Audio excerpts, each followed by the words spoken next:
কি হয়েছে আপনার? কি হয়েছে?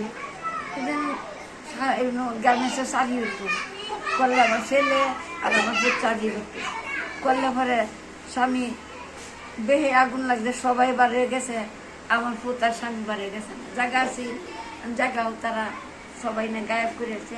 আমি আর নাই, আমাদের জায়গাতে স্তব করে কাটাই দিচ্ছি। আমি আর নাই, এই বনে বনে ঘুরে ঘুরে খাই, আর কিছু না। এখন আপনি কি হচ্ছে এই যে জায়গাটা ফেরত যে পাচ্ছেন না, আওয়ামী লীগ কে নিছে এটা?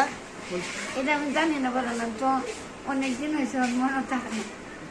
কে মানে এখন কার নামে আছে? কার নাম আছে আমি জানি না, করে তাই আর বাচ্চার বাইট করে তাই। আপনার জায়গা ওইখানে নাই গিয়া নাই। রাজনীতিবিদরা নিছে গা।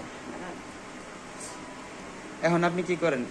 এই যে বিক্রি খাই, খেলাধুলা সায়া খাই, নালে না খাই, আন্দানে কিছু। এই যে বিক্রি করতেছি, দোলা কান্দাছি, বনে বনে ঘুরতেছি, ও তো হয় না, সঙ্গে হয় না।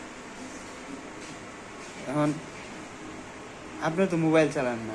না, মোবাইল চালান না। আমি মোবাইল চালান, আমি নামাজ পড়ি, 5 ওয়াক্ত নামাজ পড়ি, দোলা মানুষের দোলা খাই, নালে না খাই। আপনার জমি জানো না? আপনি তো চিনেন, জমিন চিনি, জমি চিনেন? জমিন চিনি। আচ্ছা, আসসালামু আলাইকুম দর্শক। এই যে মহিলাটাকে দেখতে পারতেছেন, তার বাসা হচ্ছে আপনার নতুন বাজার তুলা গবেষণার পাশেই। তো এখানে একটি মেঘনা গার্মেন্টস আছে। তো এই গার্মেন্টসে তার স্বামী তার ছেলে চাকরি করতো। তো চাকরি করার অবস্থায় সেখানে অগ্নিকাণ্ড ঘটেন। অগ্নিকাণ্ড ঘটার পর থেকে সে মহিলা গিয়ে সেখানে বসে থাকে তার স্বামীকে খুঁজে, তার সন্তানকে খুঁজে, কিন্তু তখন দেখা পাচ্ছে না। এই কন্টিনিউ যে সেখানে বসে থাকেন। তো সেই কারণে আজকে আসছে, রাস্তা দিয়ে যাচ্ছে, যাওয়ার পথে দেখলাম, দেখে বললাম ওনাকে কি সমস্যা। তো বলতেছে এই কাহিনী।